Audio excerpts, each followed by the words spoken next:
are about to listen to the Dr. Daliah Show. Sassy, stimulating medical talk radio. Any medical advice Dr. Daliah Wax gives on her show should not be substituted for an actual visit to your medical provider. And now, here's Dr. Daliah.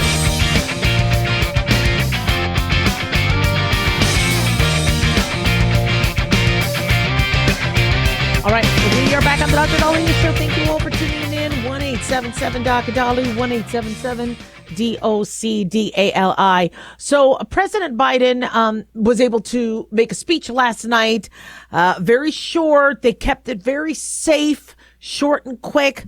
But obviously he does not look like the way he looked a couple weeks ago, a couple months ago, a couple years ago, 20 years ago. And I'm very worried about him from a health standpoint. You could see they put a lot of makeup on him because recently he's been looking very pale. He seemed very, very stiff, didn't seem to blink a lot. But he did get through most of his speech, a little bit of stutters, a little issues every now and then. But, Netanyahu had a little bit of a verbal, reread off his notes. It happens. I'm more concerned about his cognitive state, and I keep getting asked, does he have Parkinson's or not? So we have surmised that he had symptoms that could be shared with those with Parkinson's, but his doctor, Dr. O'Connor, kept saying, doesn't have it. And so when you're not doing a CAT scan on him and you're not doing, a full neurological workup, or maybe you're doing it but not being transparent about it, there's a lot of questions. And so do we think Biden has Parkinson's? Well, and I've also been asked, well, if it's Parkinson's, why does that mean dementia? It doesn't. Parkinson's doesn't always mean dementia. You could have a Parkinson's that is very motor involved, such as you see with Michael J. Fox. Yet you could also have Parkinson's, which can lead to hallucinations, delusions, cognitive decline. And so when, if his doctors are only assessing him for his motor or physical and say, well, he's walking a little bit more stiff and he's shuffling because he doesn't want to fall and he's older and he has osteoporosis, that's not Parkinson's, period, next sentence. It's not delineating the whole situation. And it's not encompassing what could be also a cognitive issue from a Parkinson's standpoint. So let me just review with you really quickly about Parkinson's here. I've written multiple articles on it. I know people have postulated that Putin has it. So it was described back in 1817 by James Parkinson. That's where the name came from. And he described it as a shaking palsy. It doesn't mean Parkinson started in 1817. That's when somebody finally put a name to it. And it affects over 60,000 people each year as new cases, 1% of the world population. I think that number is getting higher. And it can affect several areas of the brain, but the primary focal point is your substantia nigra, which affects your balance, your movement because of dopamine producing cells. And so when your dopamine, and I definitely suggest you kind of check out our book, Deploying Dopamine, who I wrote with Christian Kalikas, on what the dopamine system is and how it interacts with, or how it interplays in terms of addiction and in terms of survival and et cetera. But when your dopamine is affected and affected negatively, that could be very serious. So your symptoms could, from a motor standpoint and a physical standpoint, cause you to be more stiff, more rigid, cause you to have more balance, can cause a tremor. Now, the tremor will look like this. We call it a pill rolling tremor. You could have other tremors, but oftentimes it's a tremor at rest. And then when they use their hand, you might not see it, but they'll be just sitting there doing this. Not everybody has it, but some people can. Their movement's going to be slower. They don't look like they move that much. They look like they'll have freezing moments. They'll have shuffling steps, gait, because again, they're worried about their balance. But also it can affect them mentally, cause depression, anxiety, memory loss, constipation. It can affect someone's ability to smell, swallow, erectile dysfunction, pneumonia. You could, you could fall and then get fractures, and then that could unfortunately cause a lot of morbidity and mortality, hallucinations, delusions, dementia. And so we treat it by a variety of measures. Levodopa to convert to dopamine in the brain to help replace deficient dopamine, carbidopa to help prevent levodopa from breaking down too quickly. There's MAOBs, dopamine agonists. There's a whole variety of things we might treat: the erectile dysfunction, the depression, occupational therapy, physical therapy. So it is a process. And what I have been saying from day one is if Biden is not getting the medical help he needs, he's going to deteriorate. And we've seen this man deteriorate pretty quickly. I don't care if you like his politics or hate his politics. You know, we're talking about a man's health. So as a doctor, I'm going to call it like I see it. Get the man some help. And so his speech, unfortunately, was the Biden administration has not been the most transparent. And so we thought, well, maybe he'll say, look, guys, this is what's been going on. You know, I'm going to get myself checked out. Things are different now. I'm aging. I love you guys. This is what I've done. This has been my 5-decade career. And I want to leave on a high note and, pass the torch to Kamala Harris. And, this is what we're going to do. And, I'm not perfect. I've made some mistakes, but I'm listening to you. And for the next 6 months, I'm going to make sure to address things that I didn't address. I mean, don't just say you're going to double down on a bunch of the crap that was done. Say, I've listened to Americans, and we're going to be, coming together. And I'm going to make sure that who I am representing as commander in chief feels they've been represented. There's a whole bunch of things they could have done, and that could be on a speechwriter. But you see, he played it very safe. It was very scripted, and it was sad.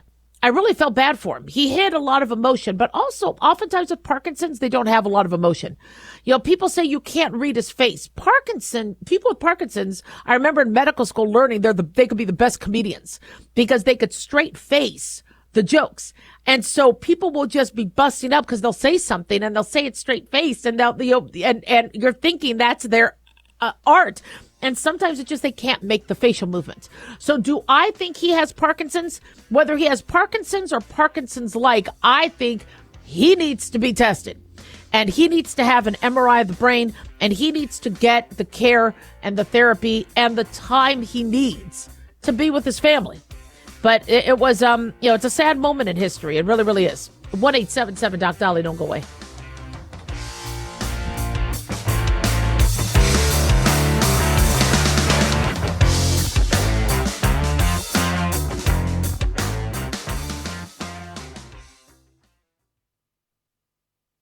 Let's see, if something costs less, but people are happier with it, that sounds like something to look into, and that's MediShare. Maybe you've heard switching to MediShare to pay for healthcare can save the typical family $500 a month, and that's huge. But it's also true that people are way more satisfied after making the switch, too. The customer satisfaction rate for MediShare is double that of the typical health insurance plan. Double. MediShare works. It's been around for more than a quarter century, and members have shared more than $3 billion of each other's bills. People love having telehealth and a huge nationwide PPO network. So yeah, you can save a ton and like it better. Imagine being happy with how you're taking care of your health care. So if you're self-employed or part of the gig economy, or you just want a plan you're happy with, you can call right now and get a price within 2 minutes. A very, very smart use of 2 minutes. Here's the number you need. 855-SHARE-40. That's 855-SHARE-40. 855-SHARE-40. Hey guys, it's Dr. Daliah. Fantasy football season is coming, but sadly, too many of you are taking the bench while the country takes part in one of the most exciting and lucrative industries out there. Don't know how to play? Well, huddle up and listen. Paul Kalikas and I have written a fantasy football pocket guide for beginners. This book walks you through the basics and shows you how simple and lucrative joining or creating a fantasy football team can be. Read our fantasy football pocket guide for beginners found on Amazon or follow the links on X and Facebook. That's Fantasy Football Pocket Guides for Beginners. Don't be left out. In a study, it was found that 33% of 44 herbal supplements had no trace of the advertised herb. Now, don't let that happen to you. Hi, this is Dr. Mitch. If you want to ensure quality, please go to TotalWellness.com. Supplements made for physicians only now available to you too. TotalWellness.com, helping you to look good, feel good, and enjoy total wellness.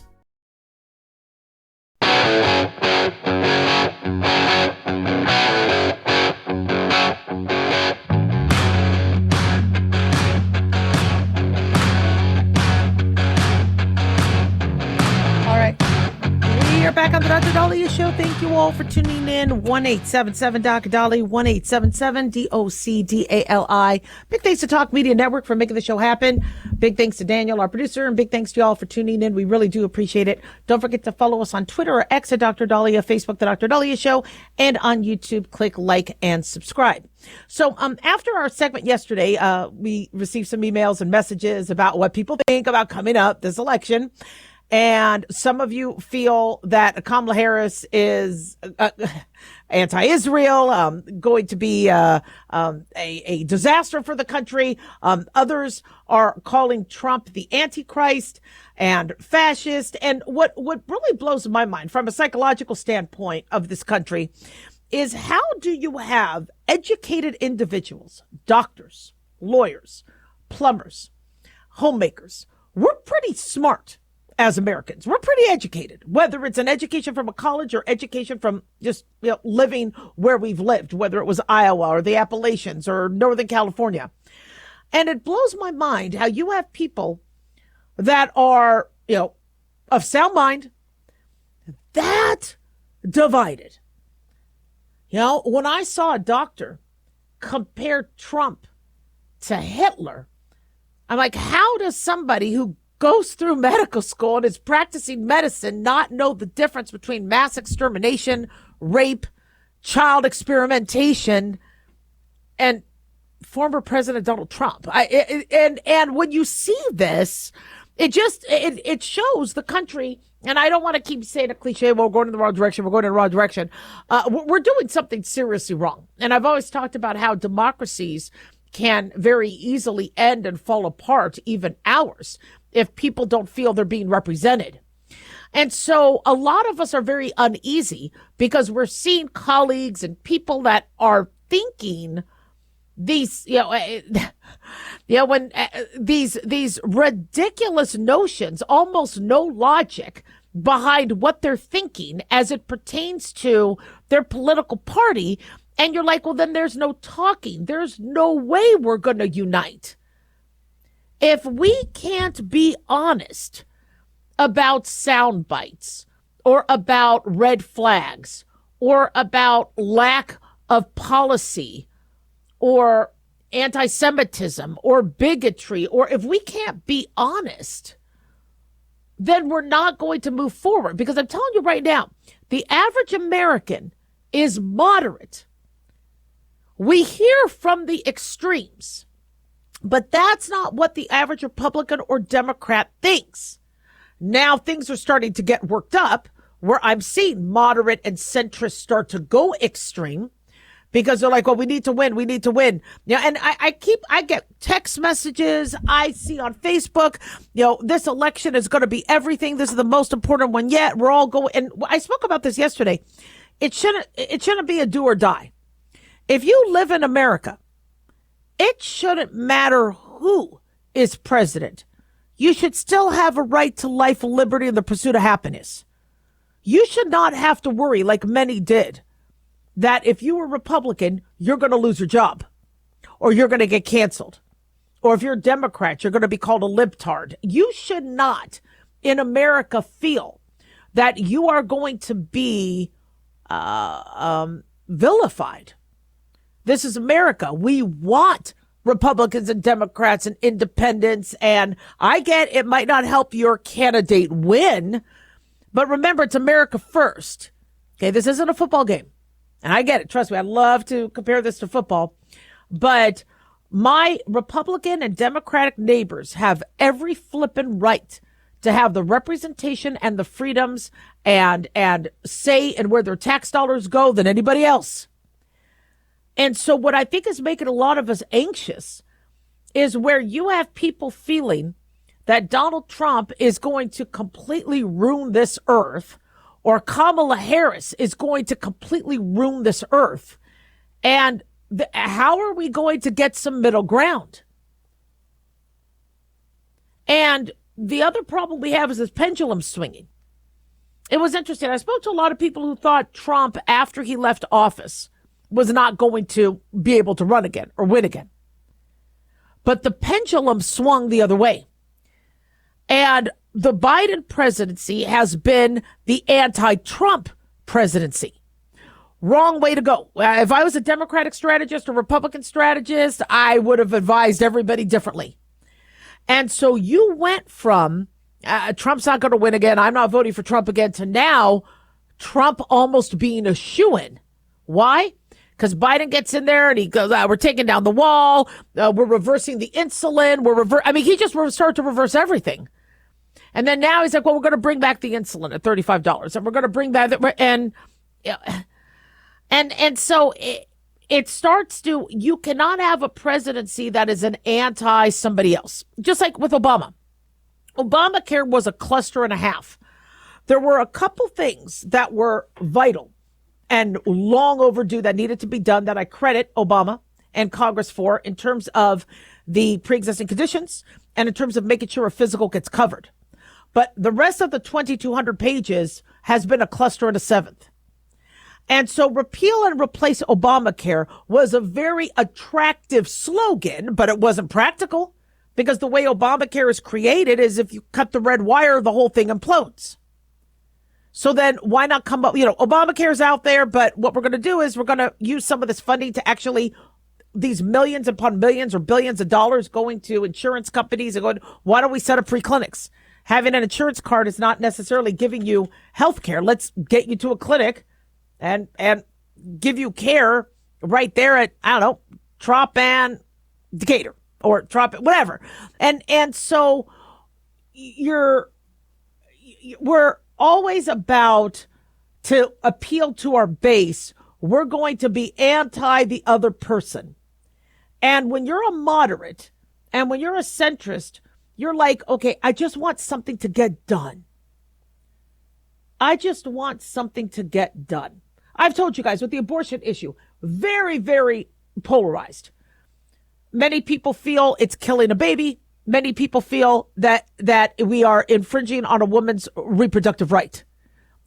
Is there any way to compromise? There is. I told you guys. Keep the government out of it. Keep the taxpayers out of it. Keep the pharmacies out of it, and get the patient back to the doctor. The doctor could dispense the medicine. The doctor can counsel them. The doctor will hopefully be there for after it's done, because there's a lot of people that have, psychological sequelae after, and bring it back to the doctor. Now we have fewer voters having a say.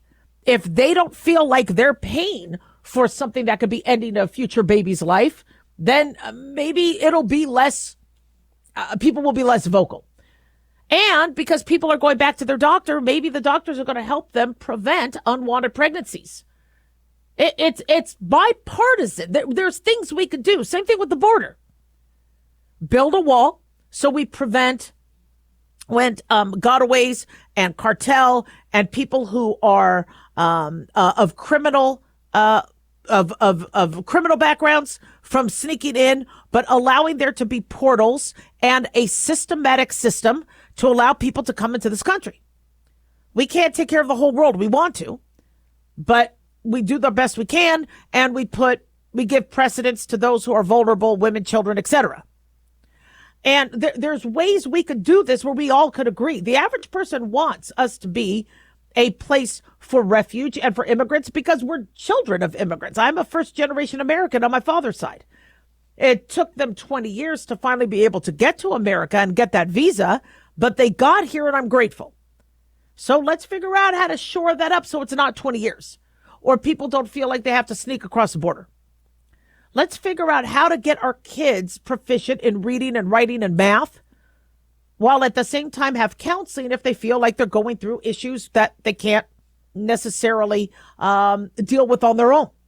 And again, bring back the doctor. Anybody with gender dysphoria, please get us medical professionals involved, because a school can't handle it on their own, especially if some of these children may be suicidal. And we will incorporate the parents and the family so that the child can get the support and, be non-misgendered and things like that. We're on the same page on a lot of things. We can't be ridiculously spending. We can't fight everybody else's wars. Israel has been a key ally and giving us so much intelligence. in terms of what's going on with the Middle East. Israel is a helicopter pad for America in the Middle East. That's something that I think bipartisanly we all agree on. Gaza has American hostages. We need to get those hostages out. Again, that's bipartisan. We could agree on so many flippant things. But where we are now is all the talk is how horrible this country is going to be if one person wins or the other. That means we're doing something wrong. 1-877 Dr. Daliah.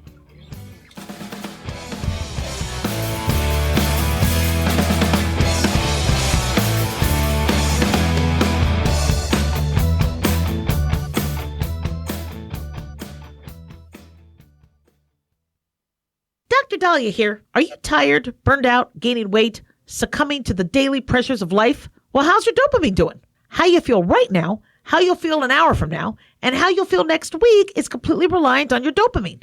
Our daily motivation and willingness to push through challenges depends on the intricate chemical process dopamine provides. Christian Kalikas and I created Deploying Dopamine, a book that tells you what dopamine is, when it dysfunctions, and how to successfully deploy it when needed. Find Deploying Dopamine on Amazon today. Check it out. At Hotshot Secret, we share the science behind common diesel problems. For example, diesel fuel cetane levels. The cetane rating in diesel fuel is 42 to 45. Most diesel engines operate more efficiently with a cetane rating of 48 to 50. One treatment of Hotshot Secret Diesel Extreme will raise your cetane 7 points, increase fuel economy, and improve cold starts. Hotshot Secret Diesel Extreme is available nationwide at truck stops, fine farm and auto stores, and online at hotshotsecret.com. Hotshot Secret, powered by science.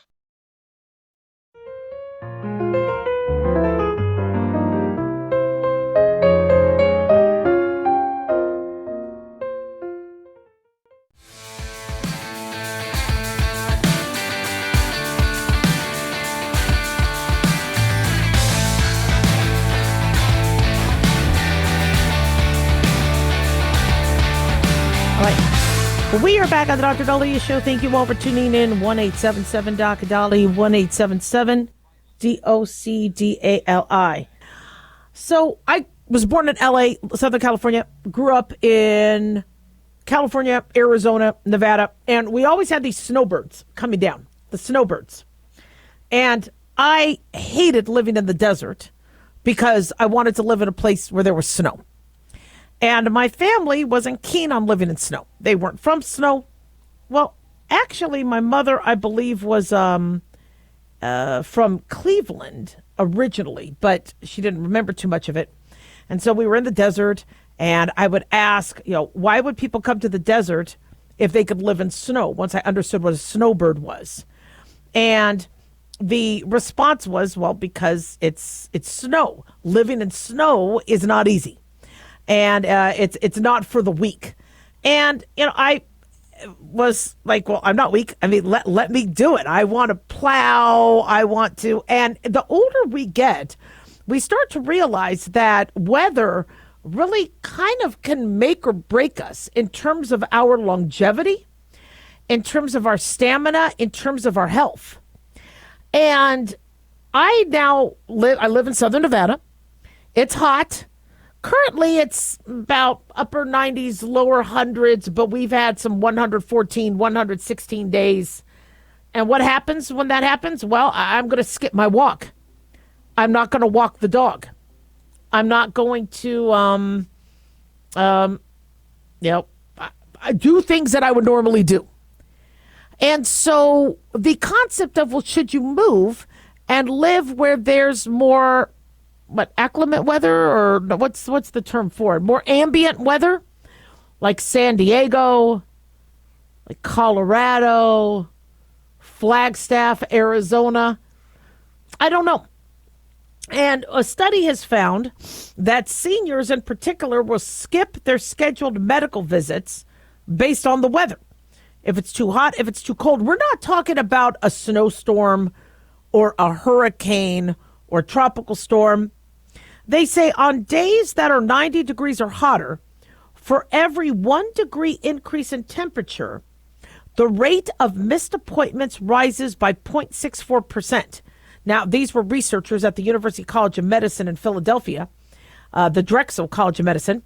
And the rate of missed appointments is higher on cold days, going up 0.72% for every 1 degree decrease below 39 degrees. So they say their key finding is people are less likely to keep their doctor's appointments when it's extremely hot or extremely cold.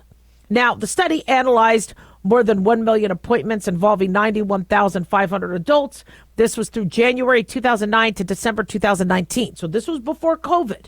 This is when we had more of a norm, or the pre-COVID, you go to the doctor, you don't use telemedicine to get your care. And now that telemedicine has grown, more people are using that. So we probably wouldn't get as robust data. But they looked at 13 university outpatient clinics in Philly, and they looked at the temperature and the precipitation records, etc. And they said for older adults, it took a lot more, they really, I guess, took more account of weather, which makes sense. This isn't earth-shattering science, but it's because of their mobility issues, chronic conditions, medical needs, cognitive impairment, having somebody who could drive you, your car, your ability to get to a medical provider. And so weather is something that we don't really necessarily always kind of take into account. But oftentimes we have to move a family member to an area if they can't manage the snow, if they can't manage their flooding, if they can't drive, when it gets foggy.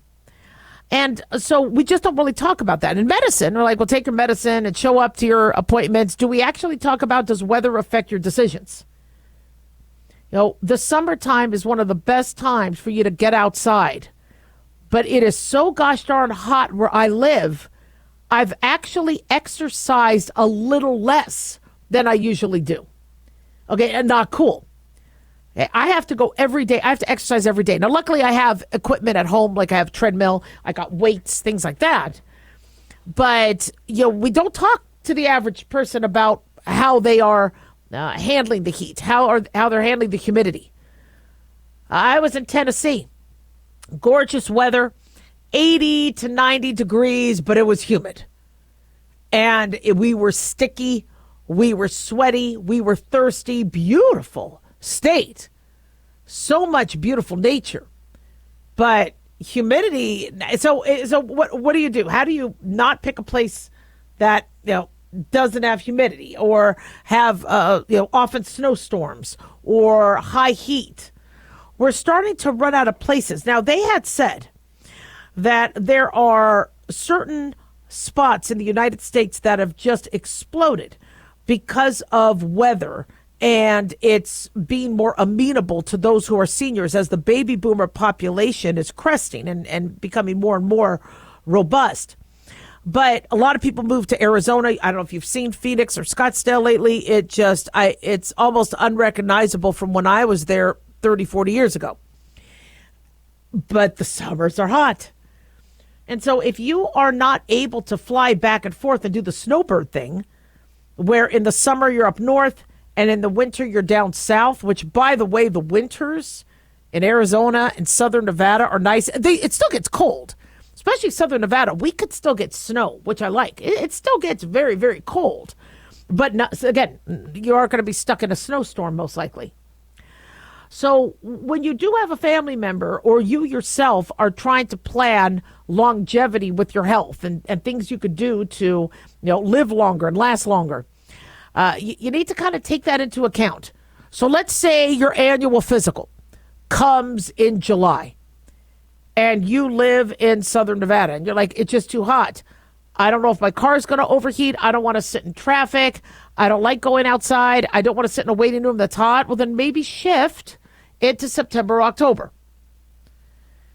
In terms of families and trips, and I hear of a lot of people that will not travel during Thanksgiving and Christmas because of weather, because of flights. Well, if you want to be with the family, maybe consider, don't get mad at me, all right?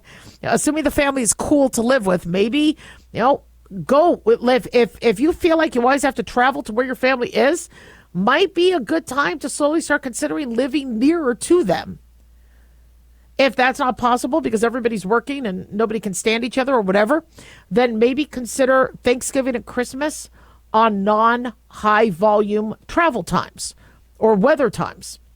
I talk to my family about this all the time. If Thanksgiving doesn't work for everybody and it's a mess at the airports, then why don't we celebrate it November 15th? It's about us being together. Then I could watch football and Dallas play. We'll do our dinner 10 days prior. We'll all be together. Everybody will get back with their flights. And then on Thanksgiving, I could sleep in and I could watch football. Yeah, we don't always have to. There's wiggle room. There's a lot of wiggle room. But if you have a family member that doesn't go to the doctor, talk to them. Is it the snow? Is it the heat? Is it your car? Is it that you're having trouble driving? A lot of us are noticing we don't drive well at night. Night driving is starting to change for some of us older folks. Now, I love driving. I could drive as the day is long, but it's not easy, especially if you had LASIK and you sunburst a little bit and there's all these lights and you're starting to lose some of your depth. Also talk to your medical provider. And they can also talk to you about more opportune times, but do not miss your medical visits. Don't miss out on exercise. Don't miss out on going outdoors. And if you don't feel like you live in a safe area where you feel like you could run and go jogging without getting abducted, or then get some equipment in the house. 1-877 Doc Daliah.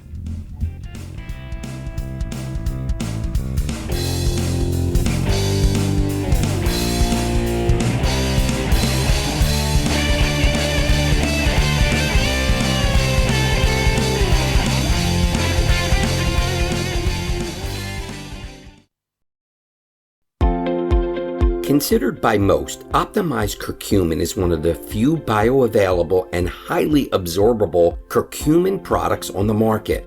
Hi, I'm Dr. Mitch. Since most chronic diseases have inflammation, our optimized curcumin seems to be a perfect addition to any nutritional program. It makes sense to me that preventing or reducing inflammation is a key component to our overall health. The Mayo Clinic found that curcumin can decrease swelling and inflammation, has antioxidant properties, and research suggests that curcumin can prevent cancer, or at least slow the spread of cancer, and in many instances make chemotherapy more effective. It protects our healthy cells even from radiation. TotalWellness.com, where we help you to look good, feel good, and enjoy total wellness. Self-reliance. It's not a phrase we hear much in our culture these days. It might conjure up images of pioneers, the West, rifles, strapping men, and strong women. But what does it mean for us in today's world? The New American Magazine has just released its latest collector's edition, Self-Reliance, Foundation of Freedom. In it, the New American authors outline the necessity of self-reliance for a free people, tips for self-reliant living, and the importance of not giving up hope. This unique edition includes articles on the self-sufficiency of the founders, preparing for a worst-case scenario, firearms, financial self-reliance, the importance of community, and many other topics by expert writers. Now, for a limited time, the New American is offering a bundle of 3 collector's editions, Self-Reliance, The Great Reset, and Trump World, for just $19.95. Available at shopjbs.org. Visit shopjbs.org today.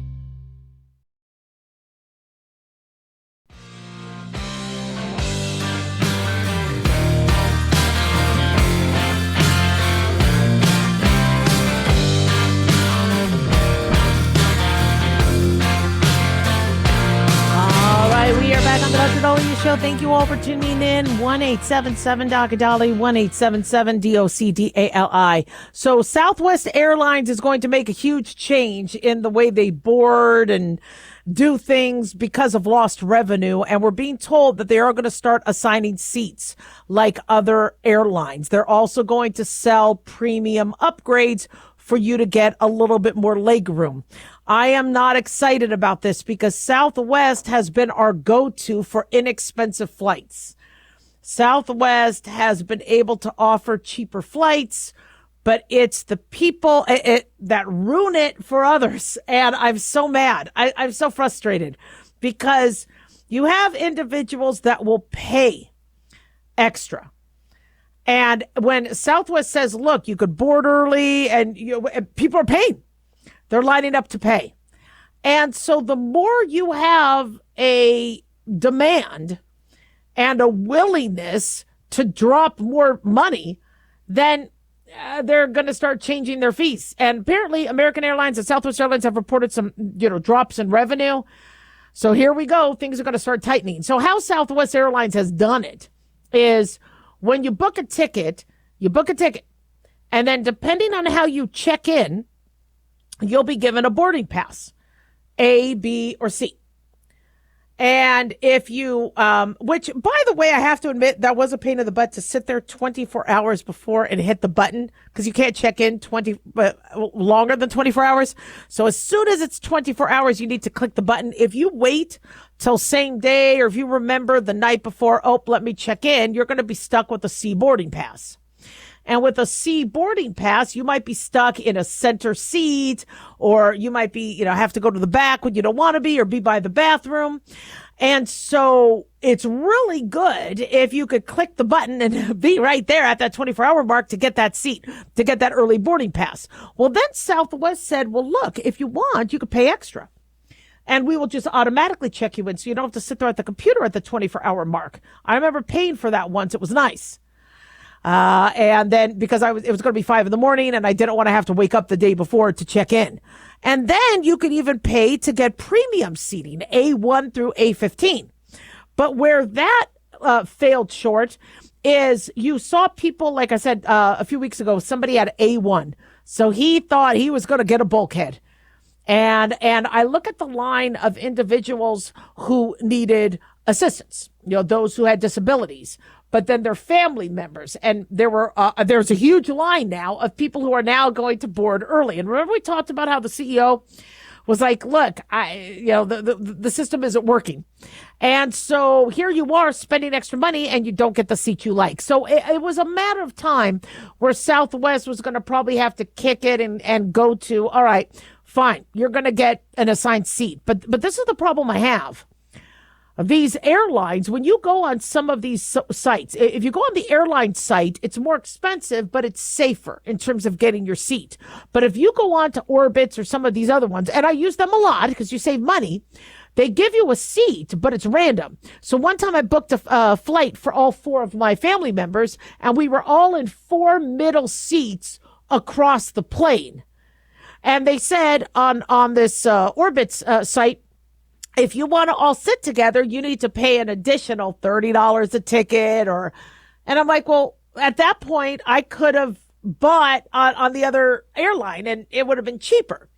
And so these games are getting ridiculous, and we wouldn't have all this stress, and we wouldn't have to sit here and navigate these games if it was pretty flippin' comfortable to fly. It's not. It's not comfortable to fly. It's very painful. I've flown in coach multiple times. And it is, you're squished, you're trying to eat, and the guy in front of you, backs his chair. When you need to get up and go to the bathroom, if somebody is sitting there and they're sleeping and they're upset. I mean, I have had to, it almost looks like I'm giving a lap dance, trying to get across a stranger to get into the aisle to go and pee, and then to come back because they won't stand up and move. Well, the fasten seatbelt sign is up. And so it's ridiculous. Flying shouldn't be like this. You should be able to get in and out of your seat. You should be able to have access to the bathroom without waking up another passenger. You should be able to get, there should be enough distance where somebody sneezing on you doesn't make you sick. And on top of that, you shouldn't be having to spend $300, $400, $500 for that seat. And you should be getting some decent food. And it's not happening that way. And so I'm noticing first class, business class, people are dropping the change. They're spending that money. I have. And I think it is probably the worst ROI, return of investment, what you are spending for an upgraded seat. But if you don't want to be miserable on these long flights in coach, you think you're going to get some sleep and then be able to land and do what you need to do without being jet lagged and et cetera, then all the power to you. But when you have people that are willing to spend the money, now these airlines are like, look, we could sell the tickets anyway. How we modulate supply and demand is consumers have to say, oh, hell no, I'm not buying that. I'm not spending money on that. I'm not going to fall for that trick. I have to pay to bring on a carry-on. I have to pay for water. Are you kidding me? My $200-300 fare doesn't cover that. Why do you think these all-inclusives do so well in terms of Cancun and other parts of Mexico like Puerto Vallarta and Caribbean? It's because people are so sick and tired of being nickel and dimed, where everything you do, it costs an extra this, it costs an extra this. Really, you buy a flight and then it doesn't really include the actual seat you want to be on. And then these airlines will say, yeah, but nobody wants the middle seat. Well, why is that? Is it because you're cramped? Now, by the way, the middle seat has advantages. Okay? I mean, when I had my kids and they were younger and they'd be fighting, I could sit in between them. I could sit with both of them. And then if I had to behave. So that was advantageous. That's what I like, the middle seat. I also, there was a plane crash years ago, decades ago, and a child lived because she was sitting in between two obese family member passengers that apparently provided enough cushion. I got to look that up, but there was a child who lived and she was in the middle seat. Now, the average person in the middle seat doesn't survive, but so there are a couple advantages. I mean, I'm meaning during a crash, but these airlines, we're starting to go the other way where like, well, you know what? People are willing to spend the money, then let them spend the money. And I'm noticing the fares are changing. You aren't getting these inexpensive fares. And I get it. To operate a plane, to pay for a pilot, God bless our pilots, the fuel, the airport, but it's just getting ridiculous. Look at how we're captive now. Ever since September 11th and then that other terrorist plot that was thwarted where somebody was going to be mixing fluids to make a bomb. Now we have to buy $7 bottles of water at an airport. It's ridiculous. I want to bring, and so people drink, we always tell you, hydrate when you're going on a flight. Well, if you can't bring your own water, now, thank God in my airport at the Las Vegas, the Harry Reid airport, there's places where you could bring your water cup and fill it up so that you could go. But I think we're going to see more of us get screwed because their revenue is dropping. Their revenue wouldn't drop if they offered decent flights. And if they advertised better and sold better food options. I'm not going to buy a box of crackers, but you sell a pretty nice dish. Yeah, I might, rather than spending $20 at Burger King at the airport, I might spend $20 for a 3-course meal on a plane. That I might do that. So I think they need, my background is also in marketing. I think there's a lot of things they could do. But for those of you who really enjoyed the whole Southwest thing where you're on the computer early enough and you could then spread out and try to get 2 seats to yourself and wear a mask so people are scared to sit next to you and all the other tricks we've done, looks like that's going to be over. And it's, why? Because people are willing to drop more money than you. 1-877-Daliah, don't go away.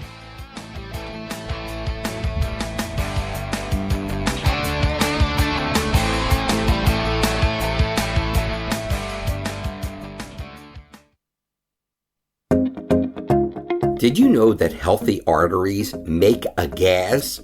Yes, actually 3 known gases.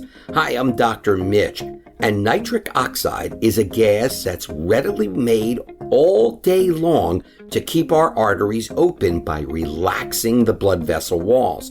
By doing this, our circulation is increased, bringing blood, oxygen, and nutrients to every part of your body. Both age and poor diet can lead to a loss of this precious gas, and in turn, blood pressure can go up, energy can go down, and you can get tingling in your hands and feet. Well, our product, Ultimate Nitric Oxide, can easily help fix this lack of nitric oxide. Go to TotalWellness.com. That's TotalWellness.com, where we are helping you to look good, feel good, and enjoy total wellness.